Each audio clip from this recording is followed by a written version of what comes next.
Well, we're coming off our first playoff victory in the history of Independence High School against McKinney North, and you asked about a recap of it, and it's just another football game. Is what it boils down to. The team that blocks and tackles the best is going to win. The team that's most physical and the toughest team is going to win. So all the other outside stuff is great and it's exciting. Creates a lot of school spirit for everybody. But our players understood that they just need to go out and take care of their responsibility every play. We were coming off of a loss the last regular season game against Lone Star, and we felt like our special teams play contributed to that loss because we made several mistakes in special teams, and we wanted to come back and get those corrected and make sure that we played better in the kicking game, that we had better kickoff coverage, punt coverage, and that we didn't make any mistakes on extra points.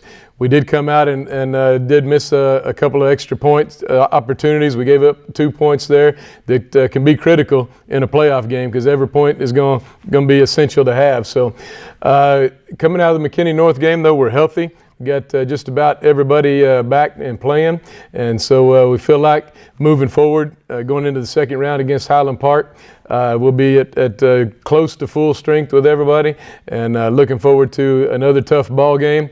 They're an exceptional football team, but I feel like we are too, and we're playing with a lot of confidence right now. And that's grown as the season's gone on since the Frisco game and going through the rest of our district opponents. We've continued to gain more confidence, and we feel like we can play with anybody. So we're going to line up and do what we do, and make sure we go execute what we do best, and not try to come out and do something that we don't do or something different. We need to go out and play night football and be at our best. So looking forward again, like I said, to the area round game here against Highland Park, and hopefully we'll play our best game that we've had this year on Friday night over at the Star. With the 2 missed extra points last week, will Parker Beal be kicking this week again? You know, we haven't made a final decision on who's going to kick. Actually, the first one, the ball slid off the tee as he was kicking it, and that's why he missed the first one. And then the second one, the snap skipped on the ground, and we weren't able to handle it. He didn't even get a chance to kick that one. So really, neither one of the ones that we gave up were his fault, so to speak. But we do have 3 good kickers. We've got Parker, Ryan Houston can kick well, and then we've got a freshman, John Ajukovic, that can also kick. So we hadn't made a final decision on who's going to actually handle that yet. We'll look today and tomorrow at our kicking game, and then we'll make a decision tomorrow and let them know who's going to do the kicking duties, whether it be extra point or kickoff. Oh, you mentioned special teams, but what else has been one of your main focuses in practice this week? Well, we've kind of backed off as far as how physical we practice this week, because we feel like this time of year you are what you are, you know, and we're ready to go ahead and finish out the year. But we're still practicing in pads, and we want to be an emphasis of ours is always to be the most physical and the toughest team on the field. Kind of like Coach Lavender said, we want to play with 6 seconds of relentless effort on every play. You know, offense and defensively, you may get 70 to 80 plays in a ball game. And so you got to have 6 seconds full speed on every one of those snaps and be the toughest and most physical team on every one of those snaps and give yourself a chance to win. So Colton Nelson just played his first game back. What kind of influence does he have when he steps on the field?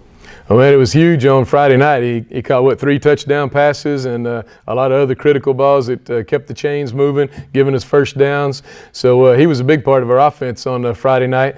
McKinney North, again, like Lone Star, felt like they were loaded up trying to stop our run game, and wanted to make sure that they had more people up there to help there. So it left them in some one-on-one coverage, and Colton exposed that, and they got open a lot of times. So it was a huge addition to our offense, and not only scoring those touchdowns, but also keeping the chains moving and keeping our offense on the field and their offense on the sideline.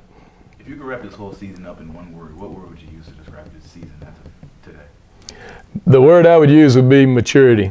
That we've gained so much maturity as a football team from the last 2 years. We felt like an immature team the first year we opened up, especially. A little bit more grown up last year, but we're a mature football team now. We've got guys on the field that know how to play varsity football, have that experience, and they've got confidence doing it. So I would say a mature team is what I would use. On Friday night, when it comes down to it, what's going to be the deciding factor of the ball game? Well, that's a good question. I wish I knew that. We'd know exactly what to practice, wouldn't we?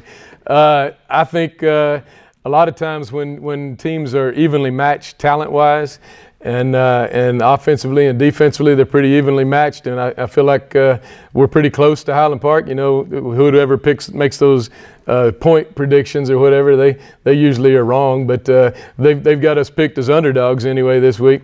But it usually comes down to three things: turnovers. Whoever wins the turnover battle, we've got to take care of the football, and we've got to create some turnovers defensively. So the turnover war, penalties. If we can not kill ourselves and hurt ourselves with penalties, we've had that last couple of ball games. We've got to eliminate pre-snap and post-snap penalties. And then the third thing is your special teams play, which is one thing that we made a big emphasis on last week. We did improve, but we weren't perfect on them. So we need to win those three areas: the turnover war, the penalty war, and special teams. And it'll come down to those three things to win a ball game in a tight game.